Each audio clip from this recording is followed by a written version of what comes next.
where are we at now then? The order's been implemented. As of April 1st, these guys have to have all their pigs gone. Some of these guys have over 1,000 pigs, and they've got a couple of months that they are allowed to sell hunts left. And some of you out there just might feel like, hey, this is no big deal, let's get rid of them. But I beg you to consider the idea that we are allowing a department in this state to arbitrarily dictate to us what we can and cannot own. State Representative Ed McBroom is an Iron County farmer elected to the legislature last year. Now he's working diligently for the sportsmen of the UP along with Senator Tom Casperson. Well, up next, we'll hear from them as they attended the winter meeting of the UP Sportsmen's Alliance. Hi, everybody. Welcome to Discovering. Well, last week we saw the first part in a two-part series regarding the Upper Peninsula Sportsmen's Alliance's winter meeting. Tonight, we're going to talk to Representative Ed McBroom of Iron River.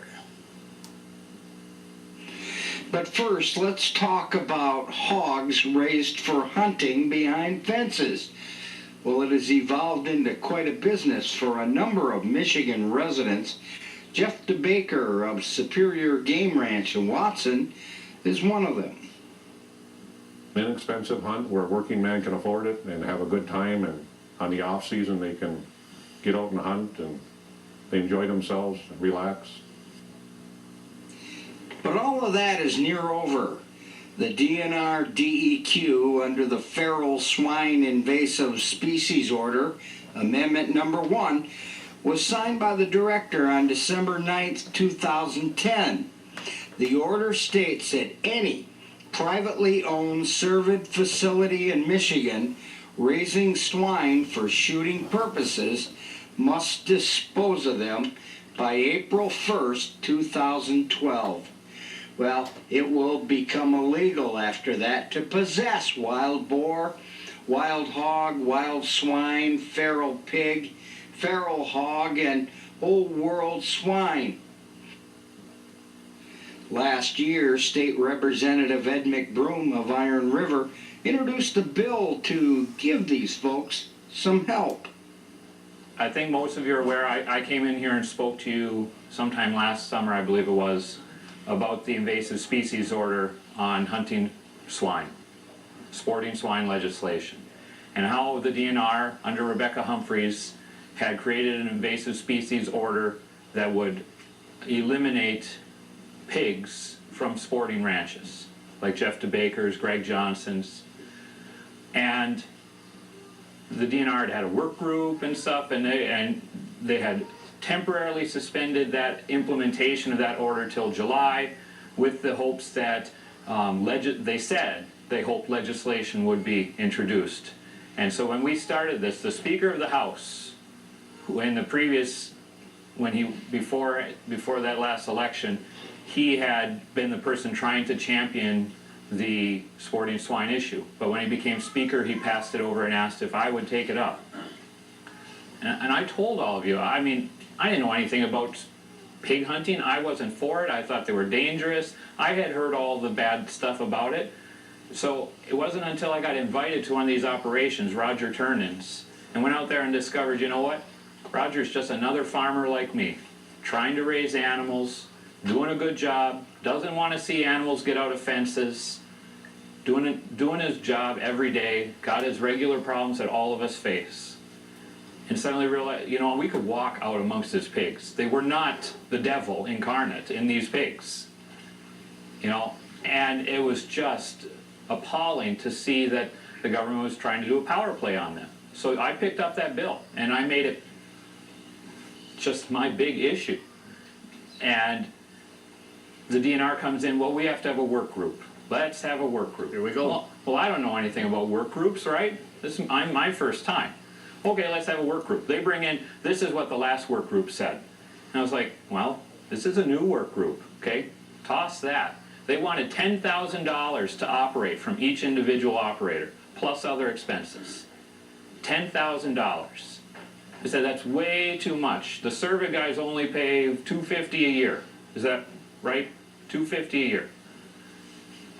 Okay, well, that's not enough, they said. Well, how much do you want from them? Well, we want $750 a year. Okay, well, $750 a year sounds pretty reasonable for pigs then, right?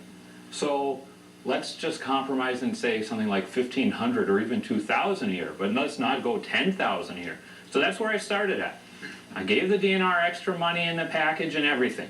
Started from that perspective that I would try and get along with them and, you know, offer some bones back to them too. So we worked that work group for weeks and weeks, fighting with them. You know, Canada has these sporting swine operations, 3-foot fences around them, no problems. They want a 10-foot fence, because pigs might jump the fence. And they told me, we got videos of pigs jumping fences. Okay, let's see the video. Oh, we'll bring it to you, Representative. Never received a single video of pigs jumping a fence. Well, we got video of pigs going under fences. Well, let's see it. You know, on that video, they promised, we'll get it to you. 4 months later, that video shows up in a committee hearing. Just bombshell, drop this video on me, and then it's all just, it was such a joke. The fence they had that the pigs got underneath was made out of chicken wire. You know, and they got the bunch of pigs in a corner and they're shooting paintballs at them. And so the pigs went underneath the fence. Let me tell you, if they're hitting them with paintballs, don't you think you'd be hitting them with bullets and killing them if you were shooting them? You know, it was ridiculous. But anyway, finally my bills worked out of the work group. The DNR is not happy, but okay. They said they were okay with it. Then they come back to me as it's in committee and being testified on. Well, Representative, we want these few more changes. Absolutely not. You cannot have those. We have given I had to compromise on the 10-foot fences. I had to compromise and raise the price again. It was pushing $3,000 now a year. You've gotten enough. Well, what do? Day that we're supposed to vote the bill out, come in, substitute my bill out.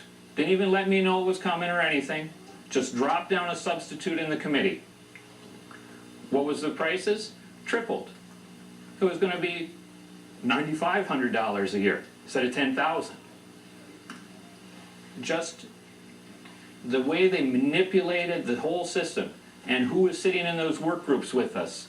You know, it's just me fighting for these guys and Greg Johnson, one of the representatives, you know, and the Michigan animal farmers. Just the three of us fighting passionately for these guys to have a chance to own private property. And this is, you know, the bill, we managed to get this really bad substitute bill voted out in the House. Tom fought hard for it in the Senate. Still nowhere. And where are we at now then? The order's been implemented. As of April 1st, these guys have to have all their pigs gone. They're saying feral hogs. Well, the word feral means an animal that's escaped and went wild, like a feral cat, you know, something that's in the wild. We don't have those type of animals. Our animals are farm raised. And they're farm raised and they're just like what's found on a common pig ranch. Exactly. Yeah. And they're fed the same way. They're, you know, the animals are all taken care of and fed just like any other. The only difference is we hunt them instead of taking them to slaughter. Yeah, they're hunted for sport. Right. And for some reason they're not into that, or what? We don't understand what it is. There's more to it than meets the eye. And to this day, I don't understand. I just wish they would give us some more information and work with us so we can understand what's going on. Well, it's invasive species, and all pigs are the same species. It's kind of like 10th grade science. If they can breed, then they're the same species. Pigs can breed, but an elk and a moose can't breed. They're different species. So it's really up to the DNR to decide what pigs are there, but we need a qualitative test. How can we test it to determine if we're legal or if we're illegal? And then once we get that test, we can make sure we're doing everything legally. We want to comply with the laws, but we haven't heard from DNR. Mm-hmm. And this is going to be tough on you guys if you know, they say they're all illegal. Well, it's going to be so far that's what we're hearing. Pigs are illegal in Michigan unless you have a domestic pork production, unless you're a factory farm. And gosh, there's thousands and thousands of pigs in Michigan, and I don't know how they're going to test them and prove what ones are legal and what ones are illegal, and who's going to pay for that? Just some background on the situation. We have a number of operations around the state that sell hunts, captive hunts for different varieties of different pigs. And the state of Michigan, the DNR and some special interest groups have basically attacked these and said, we don't want these guys to have the option of having pigs for hunts anymore. And I didn't think that was fair or right. A lot of these guys, it's their mainstay for their operation. For some of them, it's the only thing they have. Sure. Obviously, there were some operations around the state where the job was being done poorly and pigs had escaped. But those situations have been dealt with, and the guys that are asking for an opportunity to be regulated. It would include disease testing, very strict disease testing protocols, identification protocols, fencing standards. They are willing to play by the rules to stay in business. And I wanted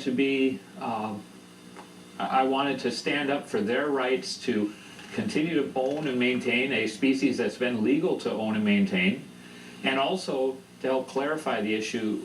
So even the experts that the DNR brought in to testify against my bill testified that Michigan's problem pigs are not, almost entirely not from sporting operations, but are instead from people bringing in wild pigs from out of the state and releasing them around the state of Michigan. I've even had people release them within a few miles of my farm. And yet, despite people doing that, we still don't have a burgeoning problem in this state. The expert himself said maybe 1,600 pigs, maybe, statewide. Far cry from what the department reported at 7,000. Right now, the bill that we passed out of the House, it's not what I wanted. It's not perfect. It has a lot of problems, but it would at least allow these guys to stay in business.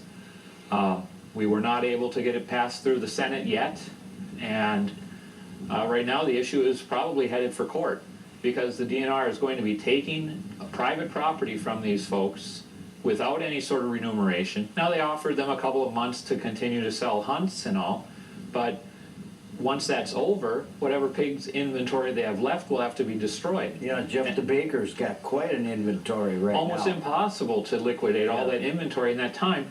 But despite that, why should he even be forced to do that?